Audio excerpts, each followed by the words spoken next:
and welcome to our final in our Wednesday Wellness webinar series. We are bringing it all together tonight. We have a lot to go through tonight. We're so glad you joined us on this Wednesday evening.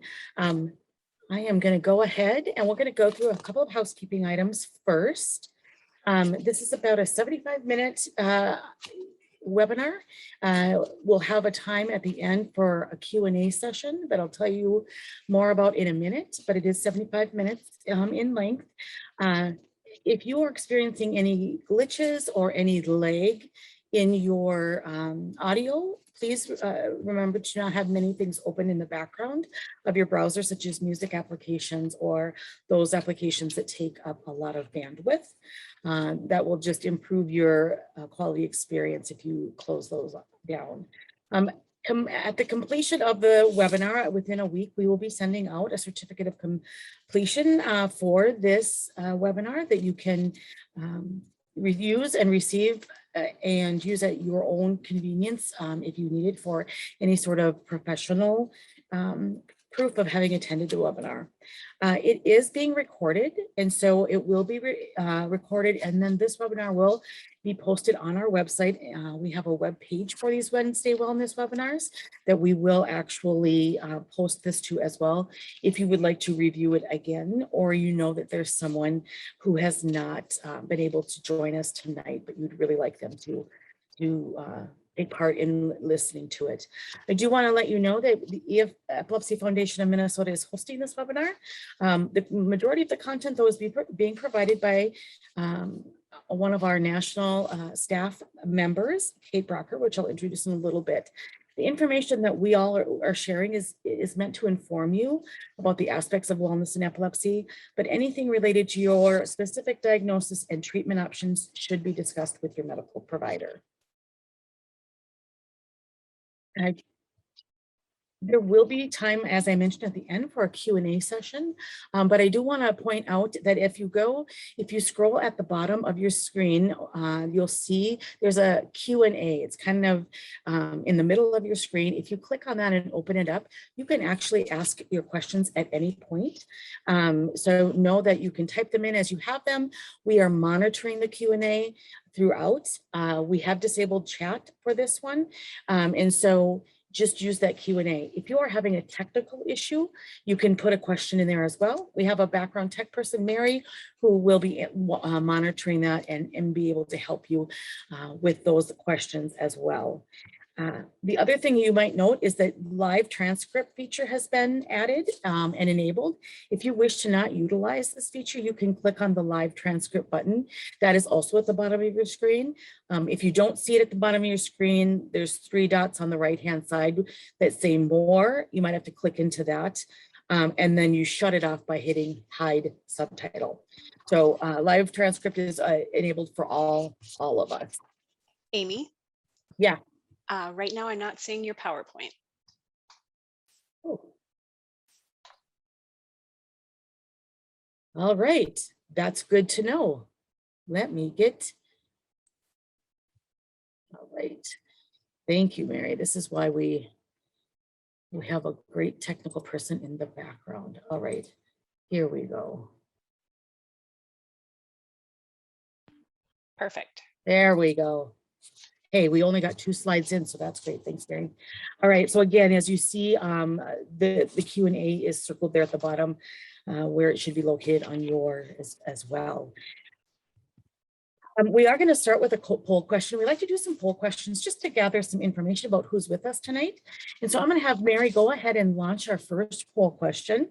And you can choose, we'll give you about 15 to 20 seconds to actually answer the poll question, and then we'll see the results. So the first poll question we typically ask is, what is your relationship to epilepsy? So as you can see, lots of different options there. Are you someone who lives with epilepsy? You have another family member that has epilepsy? You have a child with epilepsy, a friend or a coworker? You've lost someone to epilepsy? Maybe your parent has epilepsy, or your spouse or partner has epilepsy.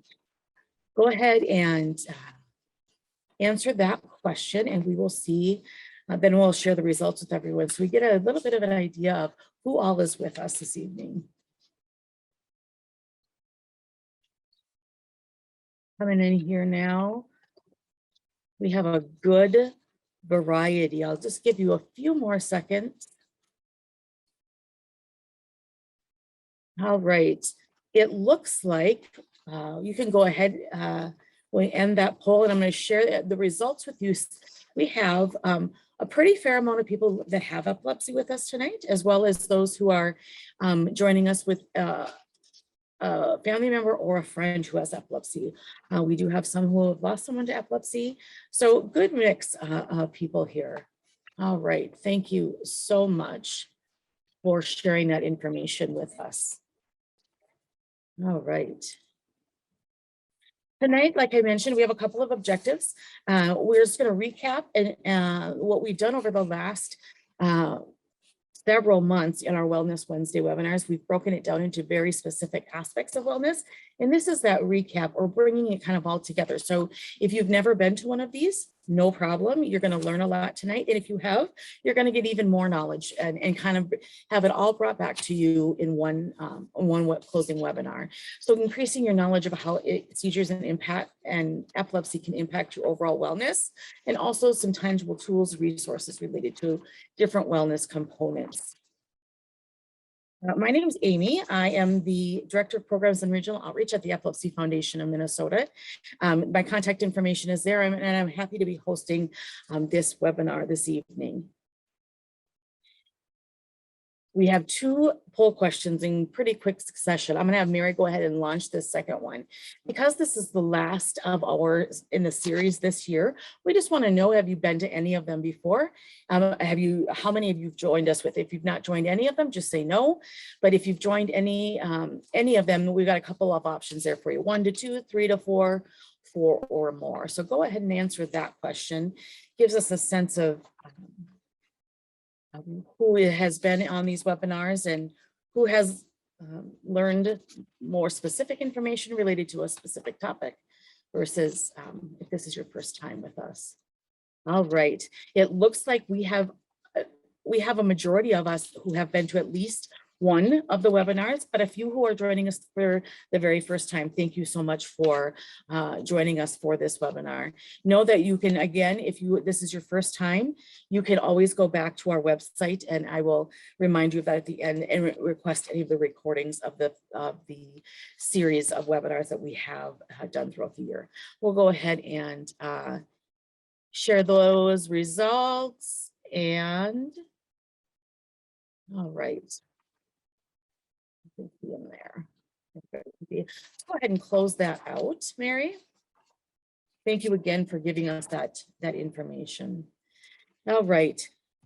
One thing that we do with each of our webinars, so if you've been with us before, you have probably seen these slides, but we want to just talk through briefly a few different components of epilepsy and seizures, just to give everyone a baseline knowledge. You might know this information, or you might learn something new from here as well. So we're just going to briefly talk about what a seizure is, what is epilepsy, and give you some demographic and statistical information before we dive into the wellness and our guest speaker. So a seizure is a finite event that happens when the brain's activity is sudden, uncontrolled activity. It's electrical activity in your brain that all of a sudden is just not communicating correctly. It's almost, sometimes we say it's like a storm within your brain, but it's a sudden, uncontrolled activity in the brain. When you think about that, it's also a finite event. And finite event means it's a medical event that's happening that has a start, and it occurs and then it stops. So it's that is one of the ways that we teach anyone about how do you know if this is a seizure or something else behaviorally and things like that. Keep in mind that there's always a timing portion of the seizure, and that's part of our response as well. It can occur with other conditions.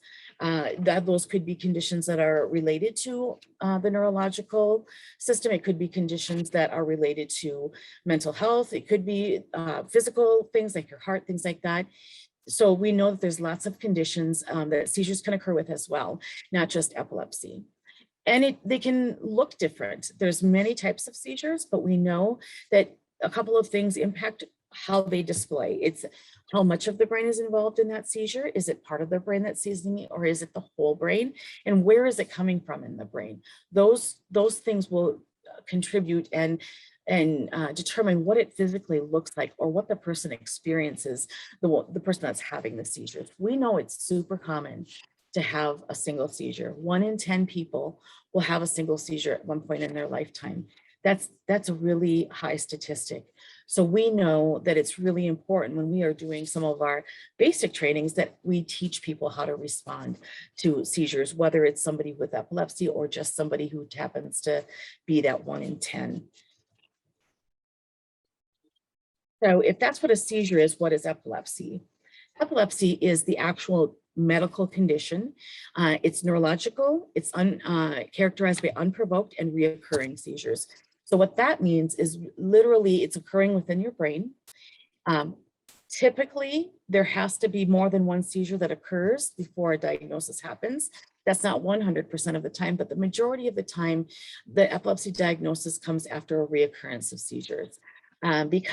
Because that statistic of a single seizure is so high, they really look for reoccurrence. They also, meaning healthcare providers, are also looking at what caused the seizure. Unprovoked means it's coming right from the brain. There's not something else happening, another bodily system that is causing that seizure activity.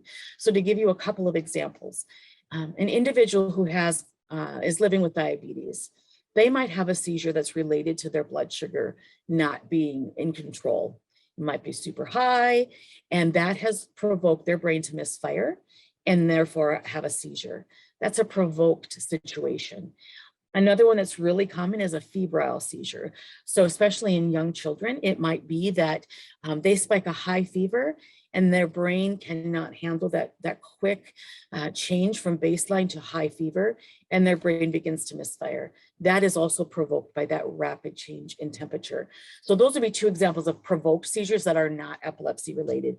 Unprovoked means occurring originating from the brain. And then that second piece, again, like I mentioned, is the reoccurrence. It may also be called a few different things. We know that having a diagnosis of epilepsy means that sometimes individuals will say, yes, I have epilepsy, and sometimes they might say, I have a seizure disorder. What we know is that epilepsy is the sort of the oldest term, and seizure disorder is oftentimes used more in lay terms than maybe the clinic, maybe the physician calls it epilepsy, but it is known as a seizure disorder because that is what the individual prefers to call it. We typically use the word epilepsy more than seizure disorder. So just keep in mind though, that if you have seen seizure disorder or seizure condition, many times it means that they have epilepsy. I'm going to give you some statistics now and some prevalence because it's really interesting and good to know how often is someone diagnosed with epilepsy, how often does this occur. It is, like I said, 1 in 10 people that have a single seizure, but 1 in 26 people will actually develop epilepsy at some point in their lifetime. Another statistic that we don't have on here that's really interesting to note is about 1.2% of the population is living with what we call active epilepsy. And active epilepsy simply means they've either had a seizure within the last year or they are under the care and under a treatment plan for having had seizures. So we have this 1 in 26 will develop at some point in their lifetime, but at any given point, about 1.2% of the adult population will be living with epilepsy. You can see here the Minnesota statistic, and when you kind of put that into how many people does that mean in Minnesota, but about 200,000 new cases are diagnosed every year in the United States as well. So obviously a very common neurological condition. Where does it rank amongst neurological conditions in general? It is the 4th most common. The other ones are migraines, stroke, and Alzheimer's disease. We also know, and I believe that we might hear a little bit more about this, is that there are co-occurring conditions, or you might hear them called comorbid, co-occurring or comorbid conditions that if you have one, you're at a higher risk of developing the other, and vice versa.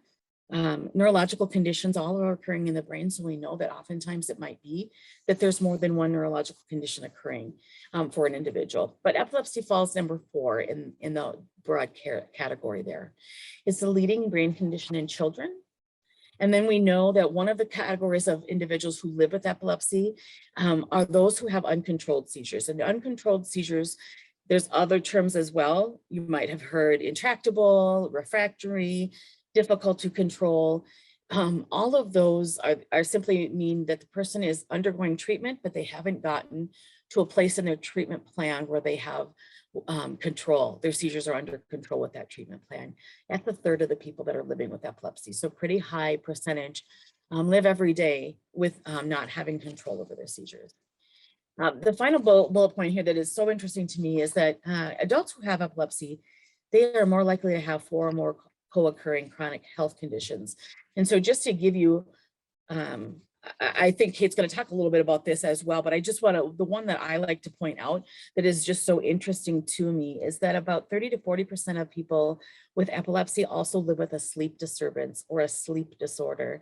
Knowing how important sleep can be and is typically for individuals with epilepsy and individuals in general, if you're living with a sleep health condition too, that can be concerning. And then there's some additional factors that have to be considered when you have that comorbidity. And I want to mention that at the end of this presentation, you will see all of our references. So if you're wondering, where do all these statistics come from? They will be, the references are at the end of our presentation as well. And then let's just talk a little bit about demographics before we dive into the recap. Demographics, how does it impact different groups of people, different, that could be cultural, racial, age groups, things like that. We know that it can be challenging to have epilepsy no matter who you are, but sometimes there are demographical situations or specific ages where it's more likely to occur. And so that they can present additional challenges, if you will. People who live in what it would be considered a low economic status are 2 to 4 times more likely to have seizures. That's an interesting statistic for sure.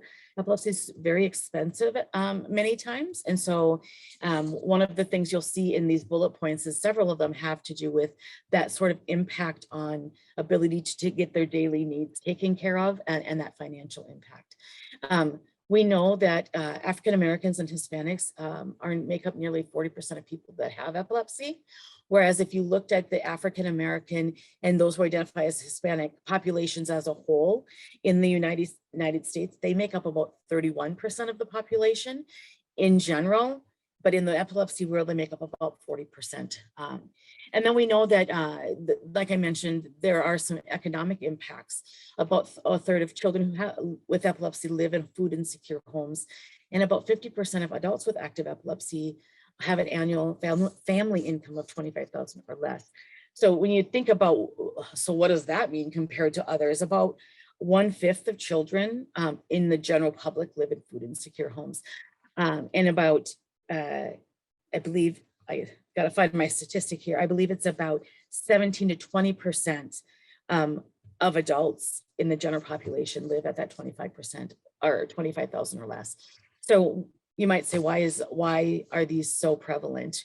There's lots of expenses associated with epilepsy. It could be, doctor, healthcare, the cost of healthcare, health insurance. It could be the cost of their treatment, their medications. It could be that they have an uncontrolled epilepsy where they're not able to work full time or maybe not work at all. So their ability to bring in income might be reduced as well. So that's how some of that financial impact and how it then trickles down. We often have parents that will say, one of us works and one of us doesn't because one of us stays with our child because of their uncontrolled seizures. And that's really a full-time job in and of itself for some. So it might just be that there's only one income coming in as well. All right, that's enough from me talking. I'm so excited to welcome Kate with us today. Kate is the Senior Director of Wellness at the National Epilepsy Foundation. Just to tell you a little bit more about Kate, she leads the efforts at the national level to promote overall well-being and quality of life for people with epilepsy and those who care for people with epilepsy. She received a Bachelor of Science degree in nursing from Purdue University and a Master of Science degree in nursing from the University of North Carolina at Chapel Hill. She's board certified as a family nurse practitioner through the American Academy of Nurse Practitioners. She has experience as both a healthcare provider and an administrator in diverse clinical settings prior to her joining the Epilepsy Foundation. Kate, thank you so much for joining us, and I will let you take it away. Thanks, Amy.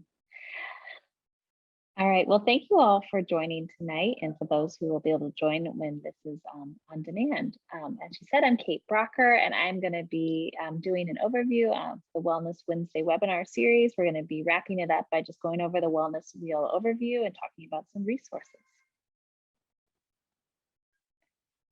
So you'll see there'll be a little bit of a pattern as I talk tonight. We're going to go talk about how epilepsy relates to each of the dimensions of wellness. I tried to include some practical steps for wellness, as well as some resources, and then we'll hopefully finish with enough time for questions and answers. All right, this is the fun part of working in wellness, is I get to include wellness in my talk. So I want everyone to just take a moment. Find yourself in a comfortable seated position. If you're not, I'm usually all for standing, but please go ahead and have a seat. Make sure your feet are firmly on the ground and just close your eyes. Let whatever happened today roll off of you. And whatever might be going on in your home situation, let that go too. And I'll practice this for myself as well. All right, go ahead and just take some deep inhales. In through your nose and exhale through your mouth. Just breathing, just focusing on your breath. I'm going to just take 2 minutes, and then we'll promise we'll give you lots of information, but just guide you through a brief progressive muscle relaxation. So you should be in your comfortable seat. Your feet should be firmly planted on the ground. Eyes should be closed, taking some good deep inhales and exhales. Okay. All right. So go ahead and if your eyes are closed, scrunch them up real tight. You don't want anyone to be able to open your eyes. Hold them scrunched up. We're going to hold everything we do for just a couple seconds. And then relax them. All right, go ahead and raise your eyebrows like you're making an inquisitive look. Hold it there. And release. Puff out your cheeks. Hold your cheeks puffed out. Like that. And release. Raise your shoulders. Bring them close to your ears. Hold them up. And release. Put your hands and put your fists in the ball your hands into a fist. Hold it there. And release. Bring your and then go ahead and bring your fists up to your shoulders, tensing your biceps. Hold it there.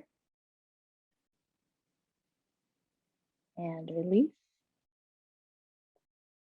Tighten your stomach muscles, that core everyone's talking about. Tighten that up, hold it. And release. Press your legs in against each other, hold them real tight. And release. Flex your feet up so they're coming towards your shins. Hold it there. And release. Do another deep inhale. And exhale. Okay, so I just guided you through a quick, you could spend a lot more time doing it, but a quick little progressive muscle relaxation. So hopefully everyone is in a more relaxed state. And so now you're ready to take in all of this great information. So we can go on to the next slide. So I'm going to be talking about our wellness approach at the Epilepsy Foundation. So these are, as you can see, there's a wheel and there are 8 different areas: emotional health, independent living, physical activity, education and employment, social relationships, sleep, stress management, and diet and nutrition. So at the foundation, we take a holistic approach, which means we look at the whole person. So we know that none of these are isolated. Often we say if one area is doing well, probably others are. And if one area is being challenged, perhaps your sleep is being challenged. So that could be impacting your stress management. So they are all interconnected. So that's a really important point of how we like to approach wellness. Go on to next slide, please. All right, so why does wellness matter? Well, we actually focused on, we've made a more targeted approach to wellness almost 6 years ago now. But we had, at one of our conferences, had surveyed over 1,000 people asking, where should epilepsy researchers focus? And of course, we expect, right, cure epilepsy. And I agree, that needs to be a top focus. But surprisingly, the top 2 areas were stopping seizures and improving quality of life as the top areas. So it was just, quality of life was right up there with stopping seizures. Also, we know that people living with uncontrolled epilepsy, as we reviewed earlier, which is 1 in 3, report that depression affects their quality of life more than seizures themselves. So I think that's a little bit surprising to people. We assume that seizures, and living with epilepsy, it was going to have its challenges and can definitely be detrimental to your, quality of life. But for some, like the struggle of depression is just as burdensome. So just shows how important it is that we're talking about it. We're going to talk specifically about emotional health, but that we are making sure that we're addressing that. Next slide, please. Just continuing on some other ways that epilepsy can impact on quality of life. We know that education, employment, and social isolation are all quality of life measures which can be impacted by epilepsy. Approximately 50% of children with epilepsy have some learning difficulty, whether that be attention, language, memory, compared to 15% of children in the general population. We know that 32% of people with epilepsy can't work compared to 77% of the general population. 29% of people with epilepsy can't use a car or public transit. 21% of people with epilepsy can't pay for medications. And then also stigma and fear is something we frequently hear about, that epilepsy is not well understood by the general public. And so that is why it's so great that we're doing these webinars and we can talk about it. In fact, November is National Epilepsy Awareness Month. And so right now we're doing a campaign on removing the stigma regarding epilepsy. So that is something we are constantly working on. Next slide, please. So our mission, as she mentioned, of wellness at the Epilepsy Foundation, our intro, is to improve the quality of life and well-being for people living with epilepsy and those who care for them. But I also want to pause because I think we had at least a few that were on this joining the webinar that may not have epilepsy or be caring for someone. I still want to say wellness is important for everyone. It's important for everyone's health journey. And so hopefully during this webinar, I'll be able to pick up a few tips that will be beneficial for you. Next slide, please. All right, so the first area we're going to be talking about is emotional health, but I thought you might like a break from hearing from me. So this is a video where people with epilepsy and caregivers and some healthcare providers talk about why emotional health is important. So we'll go ahead and hear from them first.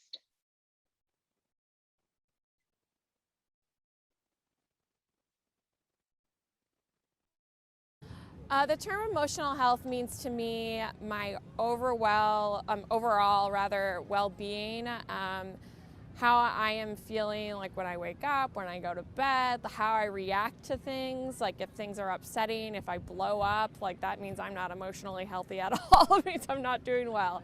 So it's really how I'm conducting myself day to day. It's what drives me and how I take in situations. So I think the difference between epilepsy and a lot of other chronic diseases is that epilepsy occurs very unpredictably. You can be completely well for 29 days out of the month, and that 30th day you might have a 3-minute seizure. You don't know when that's coming.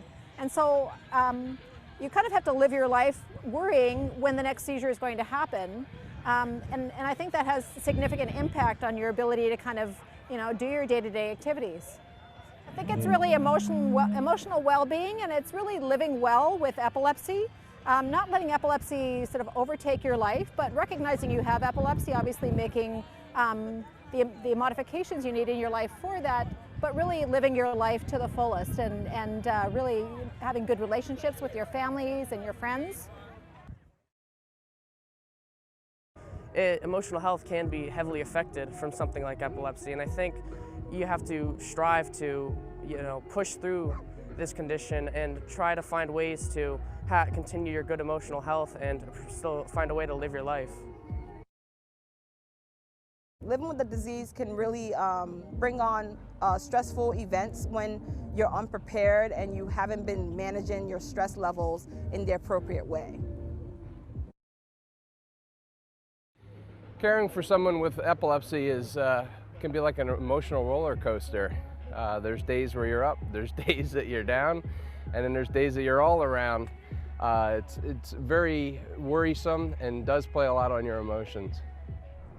I kind of agree. I mean, you have to be able to cope with good emotions and bad emotions. You go, like he said, roller coaster. And I think, when Ben first started with seizures, my emotional health was not good, but we just talking and learning that you're not alone, we've gotten a lot better. It is so critical to have a Wellness Institute at the Epilepsy Foundation, because what they can do is help us create the atmosphere of acceptance, help us in regards to getting rid of stigma. They can help us in believing in ourselves. And the Wellness Institute is the body that can help provide the guidance for us in all these areas.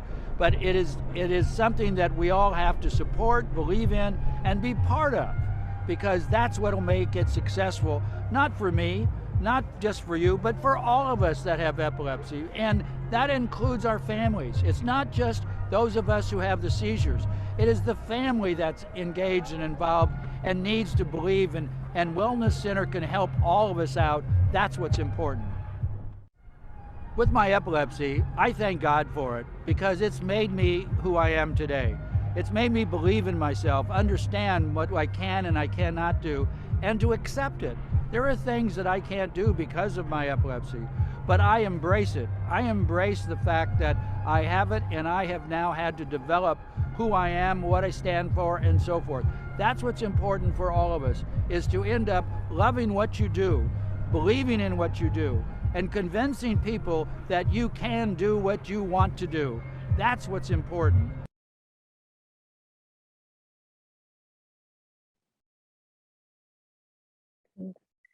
That last speaker, they're all so great, but I joke that I want Tony to conclude all my presentations. He's very inspirational.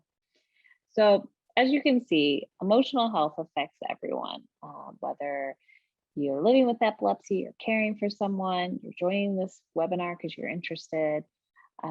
Emotional health involves being aware of your feelings, mood, and behavior. Other terms you might hear used would be mental health or behavioral health. Those are a little bit more clinical in nature. But I think it's just important to remind that we all struggle with our emotional health on a daily basis. And I think especially given just being where we are right now in the middle of a pandemic with COVID, that you'd be hard pressed to find anyone that would say that their emotional health has not been affected by the last, 20 so months. I've lost track, but I think it's really important to just acknowledge that, but that also that we know that emotional health and epilepsy have a unique relationship. There are several factors that can influence your emotional health if you're living with epilepsy.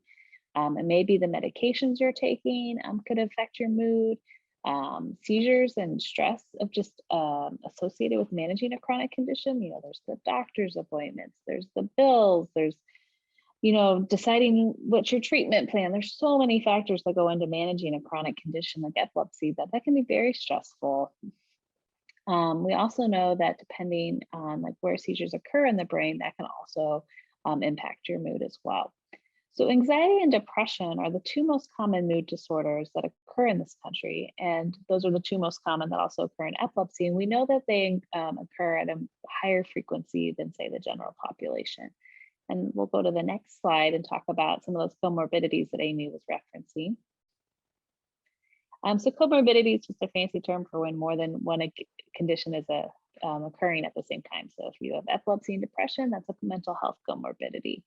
So for mental health comorbidities, we know that with people in epilepsy, that they are likely to have experienced a mental health disorder in the past 12 months. That's 23.5%. We also see a 25% of people with epilepsy will experience suicidal ideation.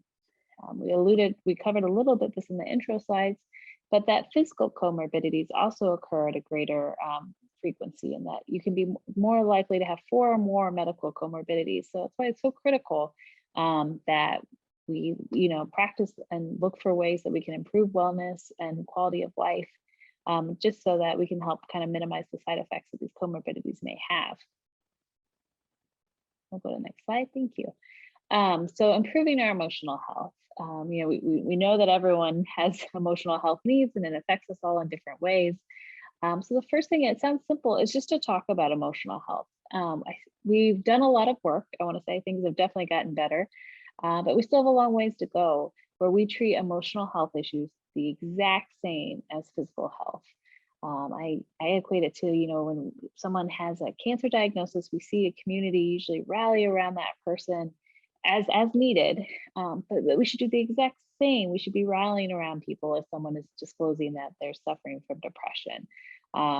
So it's important to talk about it and to feel comfortable talking about how you're feeling, what your emotional health is like, and then 2, prioritizing taking care of yourself. So self-care, I think, has gotten a bad rap. I often feel people picture like a spa day is what self-care is, and that's wonderful. That is absolutely a form of self-care. However, I recognize that very few people have that luxury or that time or those resources. I want to just clear it up that self-care is not a luxury. I often use, there's a few different examples that people use, but I use the one of when you're on an airplane and they say, put your own oxygen mask on before you put on someone else's. So especially for those caregivers, when you're taking care of someone 24/7, it may be, you have to take care of yourself, or you're not going to be able to take care of that loved one. And so it is a necessary thing. It's not a luxury. It may not get to be the spa day that I wish everyone could have, but just prioritizing it and finding a few minutes that you can take care of yourself, or making sure that you get to eat and sleep and, be active so that you can be at your best. It's just really important. And then lastly, looking for ways to manage stress, which I won't go into too much detail here because we have a whole little stress management section, but that managing stress is really critical to helping improve your emotional health. I did want to include a National Parent Helpline phone resource that for parents and caregivers who may need emotional help, emotional support, and links to resources. Just know I'll be sharing several helplines throughout this call, but I always want people to know that there are lots of resources out there and helplines, and people want to help. And one of the most important messages is you're never alone. Which I think will be continued on this next slide with a few more helplines. Also really important, if you have questions and concerns about your emotional health, make sure you talk to your healthcare provider. And also just remember, you're never alone. There is always someone available to help. I included the Epilepsy Foundation at the national office. We have a 24/7 helpline, and all of our specialists have been trained in suicide risk assessment. So if you call and you're struggling, they are trained and know how to appropriately screen someone. As well as they've included a few other 24/7 helplines that are specific for suicide prevention. So these are 365 days a year, they're free. So please, if you or you know of someone who's struggling, make sure they know these resources. All right, so I said I was going to talk about stress management. As we've talked about, we know that living with epilepsy can be stressful, and just life can be stressful. I always think it's important to point out everyone experiences stress, right? And there are good forms of stress. Say you're getting a new job, you had a new baby. Those are all really stressful things, but it's good stress, but it's still stress. So regardless of where you're joining us from tonight, is stress management is important for everyone, but especially for people living with epilepsy, because we know that stress could be a potential trigger for seizures. Seizures may be more likely to happen at times when there are times of stress, or maybe worse or different than usual. And living with epilepsy and the unpredictable nature. I think Dr. Worrell talked about this in our emotional health video, can cause stress. Just the fear of the unknown or not knowing when the next seizure can come is very stressful. And also someone who's taking care of someone with epilepsy, they could be susceptible to having too much stress. I talk to caregivers all the time that, are so stressed they can't sleep because they're so worried about their loved ones. So it's really critical that we find ways to help address that stress management. Next slide, please. So how can we improve stress? We know we all have it. The first step is always assessing your stress. You have to at least know, how are you doing? You have to learn, what are your triggers? What situations cause you more stress? Is it going to an appointment with a loved one? Do you need someone to be there to support you? Because if you're so stressed that you can't take in what the provider is telling you, that's not an ideal situation. So it's important to assess your stress so that you'll know where you need to identify that additional support. You can use cognitive strategies. So this is the fun part. I say stress management, there's gotta be something fun related to stress. Is find something that works for you. Every single person's different about what brings them joy and helps them relax. But cognitive, some options would be meditation, mindfulness, just breathing, like simple guided progressive muscle relaxation I did at the beginning. That can help someone. Just taking a few deep breaths can help calm you. Using physical strategies, exercise. We know that exercise is a really powerful mood lifter. So that's a really great one. Just getting outside, the greener, the better. There have been a lot of studies that show just being in nature, how that can help reduce your blood pressure, calm your heart rate, improve your mood. So we call it like forest immersion therapy. Go sit on a park bench and just breathe. This is going back to the basics of sleeping and eating well. Remember talking about that wellness wheel and how every single area impacts the other ones. So trying to take really good care of yourself in those other areas can help reduce your overall stress. Art, music, reading, you name it. Like I said, this is the fun one. I refuse to accept that someone doesn't have something that will help improve their stress. If someone tells me that, then I say we just haven't found it yet, and we've got to go find what will help you feel more relaxed. And lastly, emotional strategies. Sometimes when you give tips, sometimes things might be associated with time, resources. Well, this one I say is free, it's smiling, it's simple, but it is proven. If you can smile, it will put you in a better mood. I used to have a job where I had to take a fair amount of, complaints, just it was the nature of my role. And it was hard sometimes, but I always knew that if I could keep a smile during that conversation, one, I would feel better, but two, it changed the whole tone of the conversation. And so if you're just finding yourself like stressed out, it's hard to do because when you're really stressed, you won't feel like it, but try to smile and make a silly face and see if you stay in the same mood. I challenge that you won't. Also finding support when we talk about emotional. We're going to talk about this a lot in social relationships. I know you have had several different webinars, and one was specifically on social relationships, which is a great resource. I definitely recommend checking that out. But that support, just feeling like you're not alone, can really help also improve stress management. So next up is independent living. So as you can see on this demographic, I want to clarify that independent living may not necessarily mean you live on your own, but it means you're able to maintain some sense of your daily life functions on your own. And there are a lot of things that go into impacting an individual's choice or ability to be able to live on their own. And so it could be depending on what type of seizures you're experiencing or treatment side effects. What are your mental health comorbidities? Who do you have supporting you? Other health problems. So we know that there are a lot of moving pieces. And so you might not be able to, necessarily change any one of these. So I want to just talk about some general tips that we can work on with independent living. The first is acceptance, which I think Tony referenced in the emotional health video. Accepting where you are today and being proud of the things you can do and the things you'd like to improve. So like I said, not everything, you can't control if you have epilepsy. So, but being able to find that acceptance and then, having those conversations about, okay, well, what can I do? Just having that mindset can be very helpful. We're going to talk a lot about it. I think support is in almost half these slides, but it's so important to find a community of peers that can come around you and support you in your journey. Positivity, believing you can make the necessary changes. You know, like I said, there are things you won't be able to change, but there are some things that we can change. And so having that positive attitude is often the first step, which leads me to my next one, which talks about first steps. Wanting to make sure that you don't get overwhelmed. It can be really overwhelming, especially when you're newly diagnosed and there's all these things being thrown at you. And so maybe your goal is, I want to live on my own, but you're not managing your medications yet. So an appropriate first step would be like taking ownership of your medication scheduling, you know, breaking it down. So sometimes when we see really big overarching goals, that can feel really overwhelming, when instead we should be focusing on like small, concrete step decisions that will eventually lead to that bigger goal.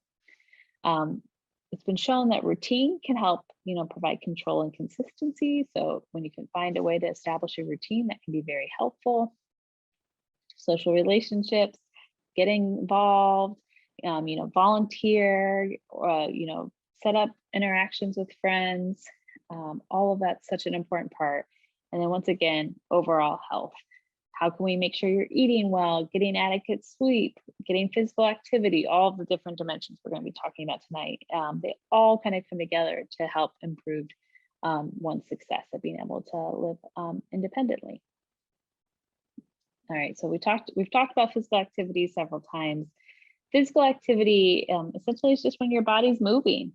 I think people hear this and they think of running, and that is absolutely physical activity, but walking, so is walking, biking, lifting weights, gardening, doing house cleaning, all of that is good physical activity.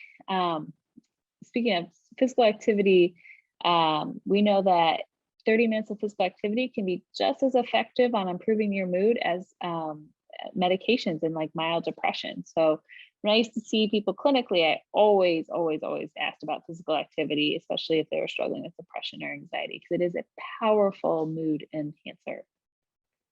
Physical activity also may support seizure control, and it can help reduce some side effects that one might experience from medications. It can reduce mood, like we talked about with depression and anxiety. It can help improve the quality of your sleep, which then therefore could lessen the risk of sleep deprivation triggering seizures.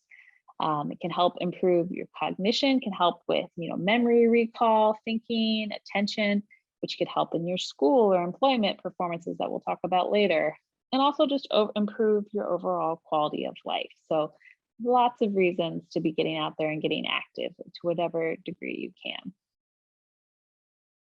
All right, so how can we improve? We know all these great benefits of physical activity. Well, according to the CDC, the bare minimum is what I tell them, the minimum, we can always do more, is that they'd like to see 150 minutes of moderate aerobic activity weekly. So that is broken down nicely into 30 minutes, 5 times a day or 5 times a week. Strength training at least 2 days a week. And so those are the minimums. You can obviously go above. Some tips to help make that you successful: schedule it in your calendar. I'm really good about not missing calls I have to do for work or taking my children to an appointment. But how about when we want to schedule physical activity for ourselves? Do we treat it with the same importance? I would encourage you to do so. And so that's something I've tried to build into my schedules. When am I going to be active? And it's challenging, and you know, we don't always meet the goals, but I at least try. Find a workout partner. This builds into that social relationships. You're knocking 2 of the dimensions off at the same time. Being able to engage with someone and doing some physical activity, which I bet will get, those 2 will definitely improve your emotional health. Tracking your progress is always a really helpful way to go about it. It can be encouraging to see if you know, maybe each week you try to run 1 minute longer. It doesn't have to be big things, but it can just be small, doable things. Also keeping in mind why you want to be physically active. Everyone has different motivations. I know for me, when I really took a deep look at, okay, I'm busy, I've got young children and I work. Why do I want to be active? Do I have time? And for me, the motivation is I want to be around as long as possible for my children. And that drives me in a whole different way than if I was just doing it because I knew it was a recommendation. So maybe it's you're knowing that if you're a caregiver, that this will give you the energy you need to make it through the day. Then that could be really powerful. So I always ask people to just reflect and think of like a goal that will really get them motivated. Can also be helpful.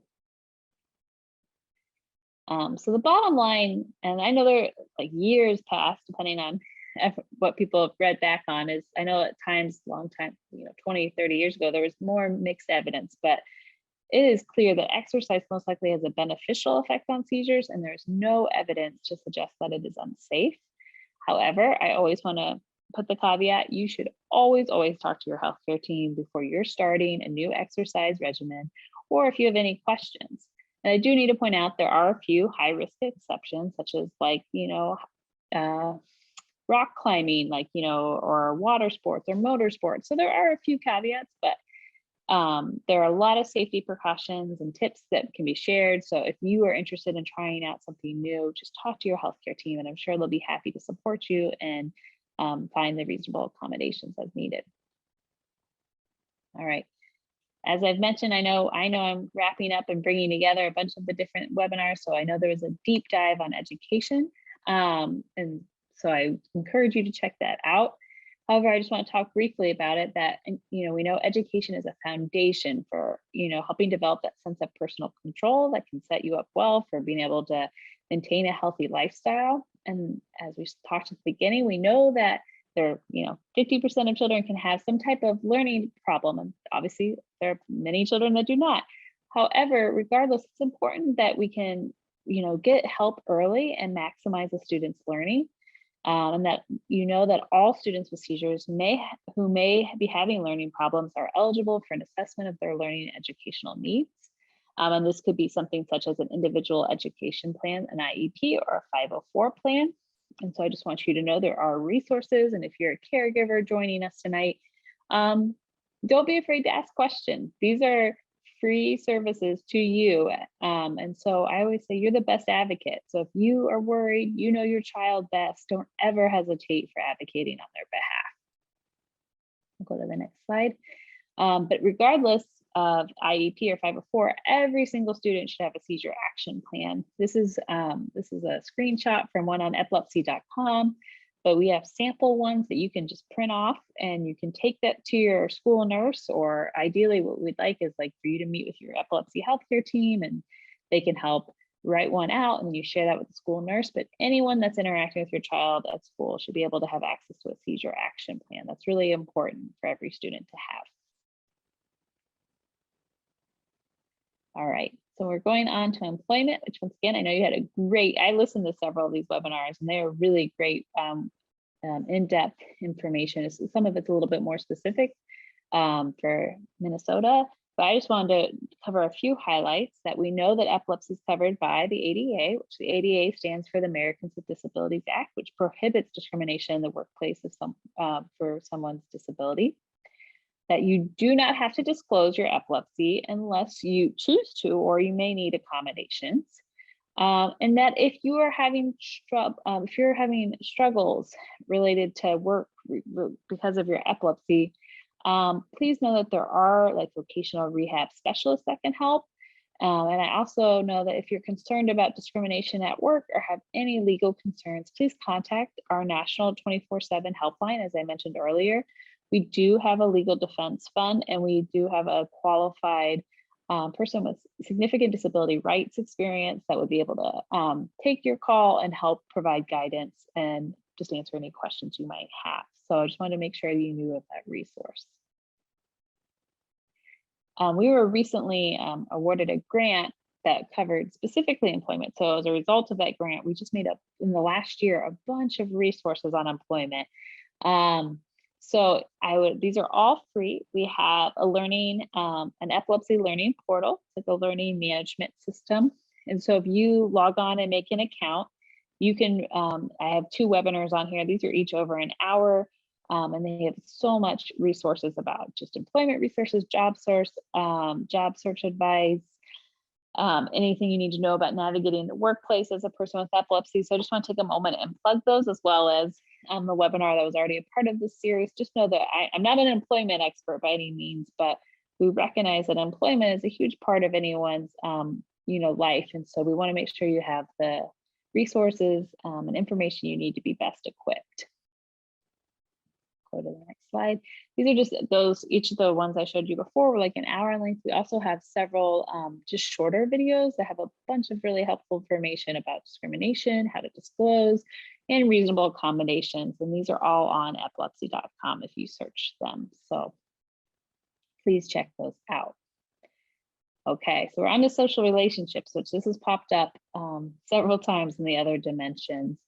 So social relationships are the connections we have with other people, whether this be our friends, family, and loved ones. And the reason it's come up so much is social relationships are so key to our well-being. Before COVID even, we had lots of research and studies that showed that the social relationships were often the biggest predictor for your overall happiness in life. I always like to clear up, you don't need 50 good friends. It could be just 2 or 3, but if you have really just a few really strong relationships in your life, that is one of the best predictors for your overall health and happiness. So people who are more socially connected are healthier and live longer than people who are isolated. COVID has been really tough on our country in so many different ways, but especially the isolation we had to do, that was the right thing to do from a public health perspective. But we have seen, it is no surprise to me that anxiety, depression, and suicide are up, given just the social isolation aspect that we've had to grapple with over the last year and a half. Also, social relationships can provide support to manage stress and help achieve success in school or work environment. So coming back to that wheel as a whole, this is a really vital one. And if you want a lot more in-depth information, once again, Ellie Wilson I listened to her talk on social relationships. It's really great. So I just want to make sure that you know of that resource as well. But I'll provide just a few tips for improving social relationships, especially for the families who join. I think first is just understanding your family relationship and talking about how each family member feels. Everyone deals with difficult things differently, and it's not right or wrong. Everyone just has their own approaches. And so perhaps you have someone in the family who's a researcher and just kind of like, is going to learn every single thing about it, but you've got someone else that just stresses them out too much to read about it, and they would rather just talk about how they're feeling. Well, those are two very different approaches. And so not right or wrong, it's just different. And so it's really key to learn about how people feel, how they're coping, so that we can be supportive of one another. And so, but I would encourage everyone, regardless, for all members of the family, to learn as much as they can about epilepsy. Knowledge is power. And so I always encourage everyone to be as informed as possible. And then also finding a support network. It can feel really isolating, especially when you have a new diagnosis. You can feel alone. And so it's really, there are probably people close by that are going through the exact same things as you. And so if you can find them and talk to them, that can be a really powerful tool. So some ways you can find this is you can obviously connect with your local epilepsy foundation, which everyone on this call has done. So that's wonderful. Also, just asking your doctor or other healthcare professionals, because they often, especially epilepsy centers, are running support groups where they can help connect you with other families who've been through similar situations. Next slide. All right, so now we're on to sleep. All right, and as Amy said, sleep is so important. Epilepsy or no epilepsy, I think this country has a sleep issue. If you're 18 and older, the recommendation is 7 to 9 hours every night. Very few people get that, and often I think people like to, be proud of how little sleep they get. And I'm going to say it, very few, a very small percentage of people need less than 7 to 9 hours. Otherwise, the vast majority need at least that much. And then especially if you have epilepsy, you need your sleep, because we know that sleep can affect the timing, the number, severity of seizures. Also, if you have seizures at night, that can interrupt the quality of your sleep and it can leave people feeling sleep deprived. We know that some seizure medications can affect your sleep.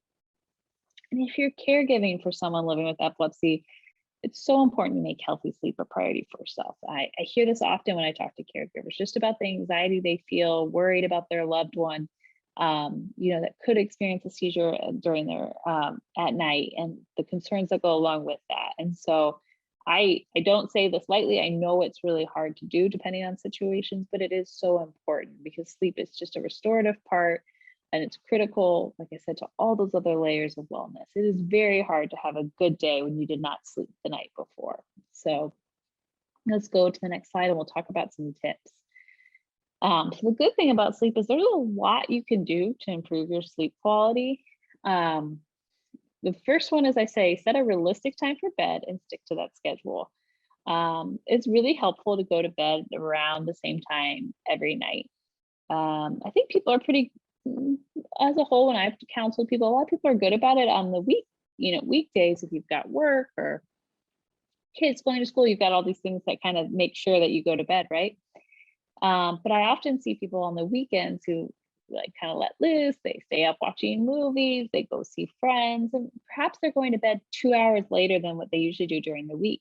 That is the equivalent of traveling to a different time zone. That is hard on our bodies. So I say, even on the weekends, this is the big part I like to counsel, is make sure you're trying to go to bed at the same time every night. Like for me, I mean, you don't always have to be rigid, life happens, but I try to stay within 30 minutes of when I usually like to go to bed each night. Also, following a relaxing routine at the end of the day to shut down. So if you are writing emails right up until you go to bed, that I guarantee you're not going to have good sleep, or you're balancing your family's budget. Not the best time to do it. Important to do, but maybe not right before going to bed. So go back to that stress management. Is it reading? Is it listening to music? Maybe it's meditating. Find something that just helps you relax, kind of helps you separate from, okay, I've worked all day, or I've taken care of others all day, or I've dealt with stressful things all day. Do something, do that simple progressive muscle relaxation, but do something that helps relax you. Turning off electronics before bed is really important.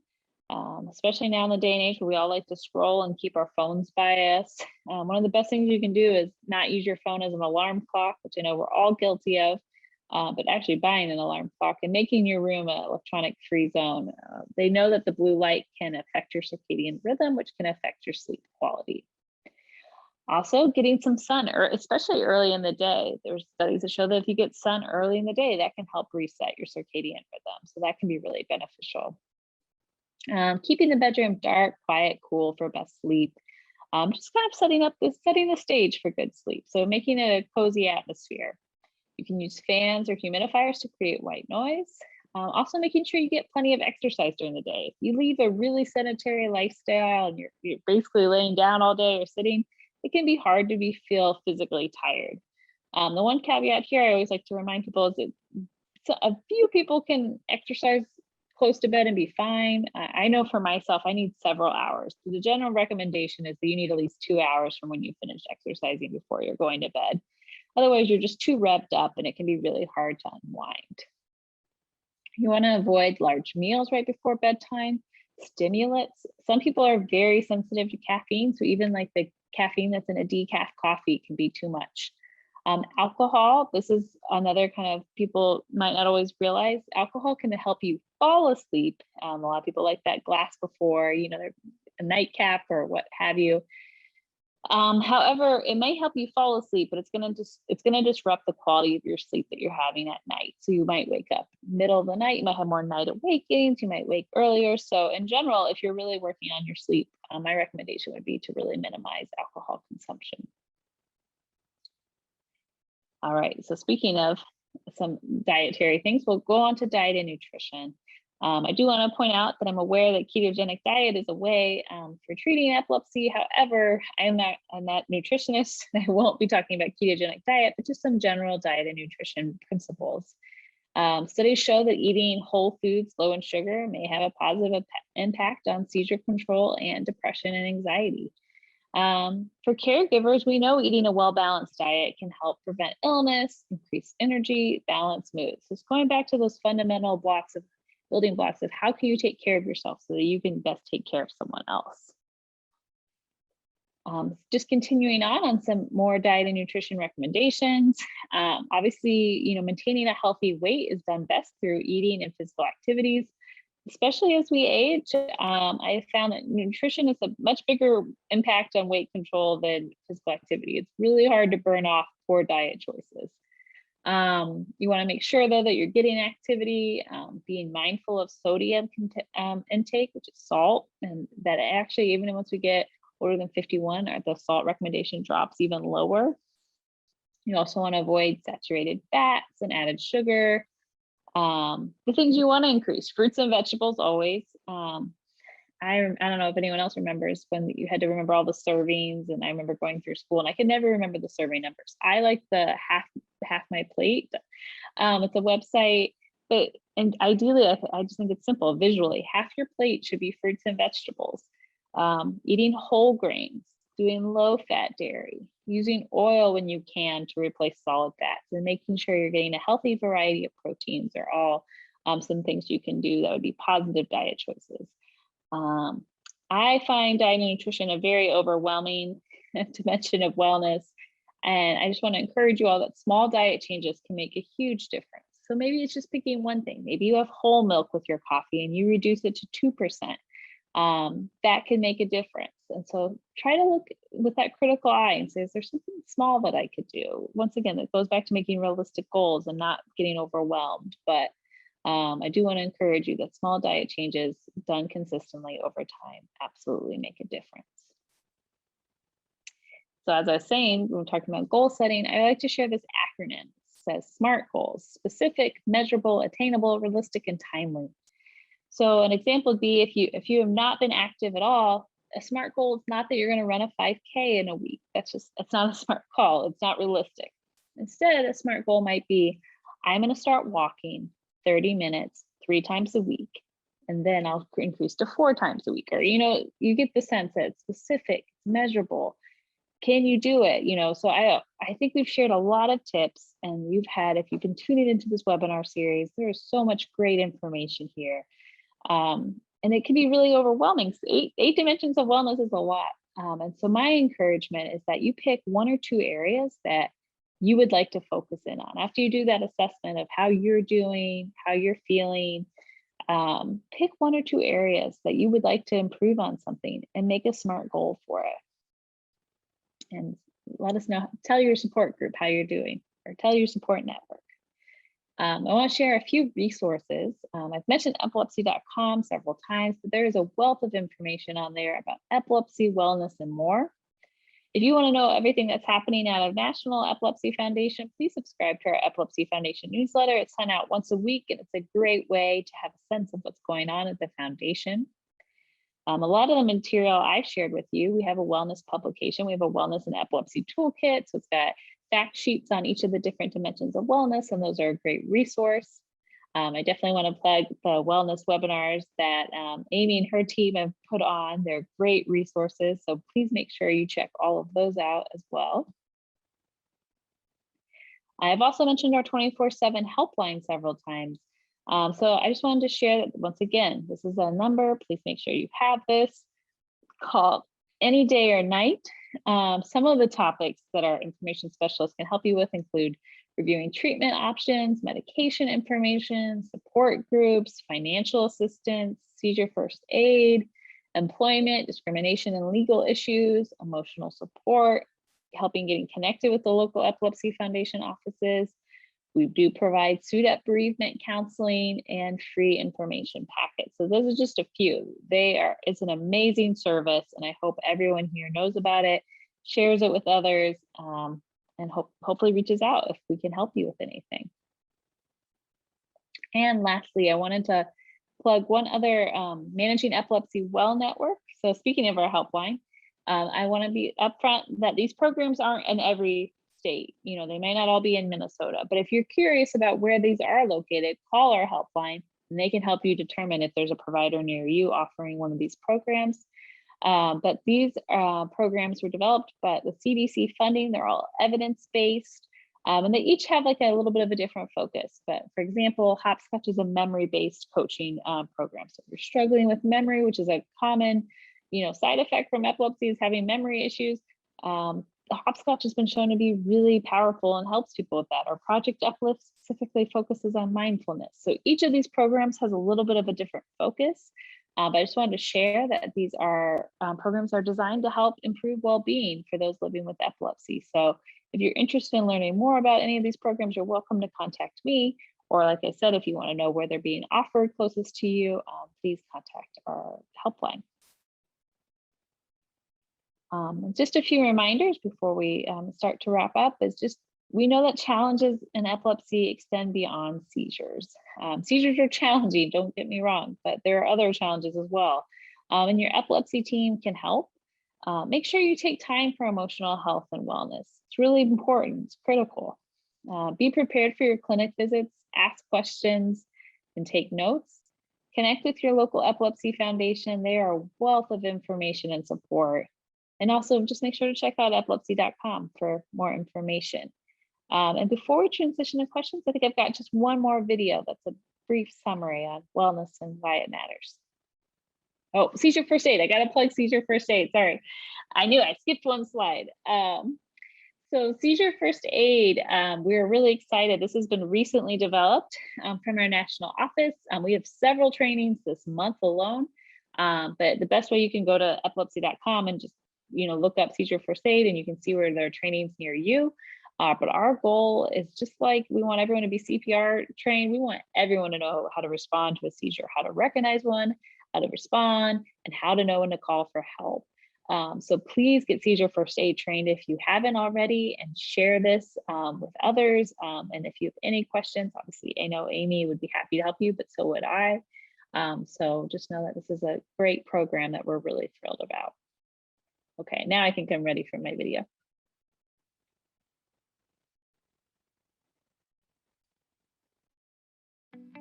Hi, I'm Greg Grunberg, actor, epilepsy advocate, father of a young adult with epilepsy. I'd like to take the next couple of minutes to talk to you about wellness. Wellness means having a healthy mind, body, and healthy feelings, resulting in an overall sense of well-being. Making health a priority is essential to a happy and full life. Wellness is important for all of us, but even more so for people with epilepsy. Did you know that 1 in 26 people will develop epilepsy at some point in their life? A chronic health condition like epilepsy and its treatments can affect your health, well-being, and your daily life. If you live with epilepsy, improving aspects of your wellness may help with brain health and seizure control. Sometimes what you eat, not getting enough sleep, how you manage your stress, and other factors can affect your seizures, so it's important to pay attention to your daily habits and lifestyle. And for people who care for someone with epilepsy, focusing on your own wellness can recharge your batteries and allow you to provide more effective support. The Epilepsy Foundation's Wellness Institute focuses on 8 parts of wellness: independent living, emotional health, diet and nutrition, stress management, sleep, social relationships, education and employment, and physical activity. For more information about each of these parts, visit epilepsy.com/wellness. A well-rounded approach to wellness may have the following benefits: lower healthcare costs, a stronger body, healthier brain, less stress, improved emotional health, and a better frame of mind to tackle day-to-day activities. Just as wellness affects epilepsy, epilepsy can also affect your wellness. In particular, uncontrolled seizures can make it difficult to achieve wellness in the different parts we mentioned in the wheel, such as getting a job, education, or living on your own. Medications can be an effective way to control seizures, but 1/3 of people with epilepsy have drug-resistant epilepsy, meaning that their seizures are not well controlled by medications. Research shows that people with drug-resistant epilepsy have more challenges and lower quality of life than people whose seizures are controlled with medications. Don't worry. If seizure medications aren't working, don't give up. Seeing an epileptologist or an epilepsy specialist can help you find the best way to control your epilepsy. We've learned about how epilepsy and wellness affect each other. What's next?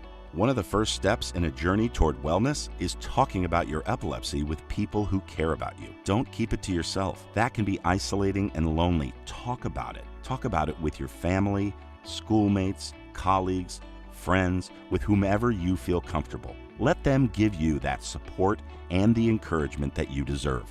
Who knows? You may learn that someone else you know also has epilepsy.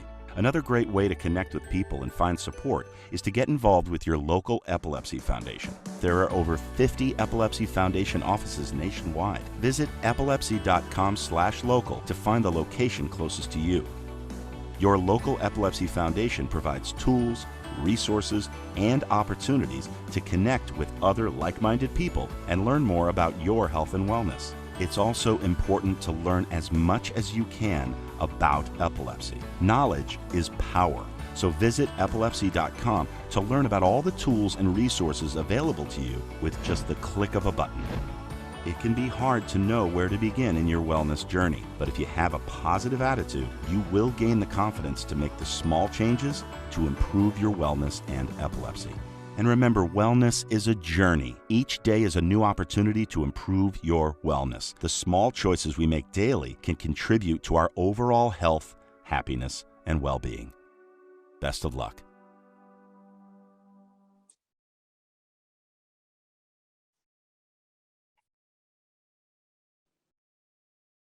All right, we are right at 7:30, but we do have a couple questions I think we can take before we end today. We have a couple questions that have come in. One question, Kate, that came in is, what ideas do you have or examples of strength training exercises? Yeah, so that's a great question. So strength training in general just means like anything that, right, we're making our muscles work harder. So versus like walking and running, while they actually do have a little bit of strength benefit, I think what would be better ideas would be any type of like weightlifting. So if you have free weights, resistance bands, those are really nice because those are small, they don't take up much room. But anything where you're providing resistance that's going to make that muscle get stronger is great. You can also use your body weight as resistance training. So if you're doing squats or push-ups, that all counts as strength training. Great, great, thank you for that. Another question came in. How do you determine if you or someone is being discriminated at a job because of your epilepsy? And what steps or approach do you take once you have proof? Got it. Well, I'm not an attorney or legal, but absolutely, I do recognize that discrimination happens. And so I think the best thing I would encourage you to do is call our 24/7 helpline, and they will get you connected with our disability advocacy director, because she has a wealth of information and she'd be able to provide that like detailed response, because it does very much vary by situation. So I think if you suspect that or you feel that at all, please reach out to us. And then as far as anytime there's an issue at work, just documentation. Like if you feel like something has happened, just because, regardless, we all struggle with remembering things. So I would just keep a journal of everything that you ever think has happened, the date, the time, what did your supervisor say in regard to this, kind of like a memo to yourself. But having that documentation, it will be really helpful. Great. One more that came in is, my child is on to higher education. Can they ask for accommodations like we have for them in high school? Yes. I actually used to work at a university, and I frequently helped sit in on some of those meetings. So it might be every school has some type of office. Like where I worked, it was student access services. But so definitely ask about that, because it could be accommodations. I remember I often weighed in on it when people wanted like seizure dogs and therapy dogs. That was a frequent thing we saw in higher education. But it could be all different types of accommodations. So absolutely make sure to find out. And if you haven't sent your child to school yet, I would encourage you, whenever schools you're visiting, to ask about how do they support students with disabilities. Great. I think the other questions you covered in your presentation. So we are going to just move forward. Again, here is the information, I believe the same information you had on your resource page, right? Right, Kate? Yeah. The 24/7 helpline. Yep. And then we're going to skip that last poll question, Mary, just so you know. This is just I just wanted to close us out with this is our mission statement. We lead the fight to overcome the challenges of living with epilepsy and finding and to accelerate therapies to stop seizures find cures, and save lives. And Epilepsy Foundation of Minnesota is an affiliate of the National. It's a great partnership that we have with them. We also have information services. So there's a 24/7 hotline that we refer people to, but if you have questions, your local foundation, EFMN, does have customized one-to-one support. You can see the website here that you could go to and fill out a form, or you can call as well. We do have a couple sponsors we just want to thank tonight. The Minnesota Epilepsy Group and UCB are making this webinar possible. And I just want to take this last moment to say thank you so much to Kate for all of the information you've provided for us. And it's so great to have it all wrapped into one sort of final webinar for the year to bring it all together. Thank you so much, Kate. Thank you for having me. Absolutely. Again, thank you for joining us tonight. You will receive a certificate of attendance coming in the next week or so. And always you can reach out to us at efmn.org if you have any further questions. Thanks for joining us and have a great night.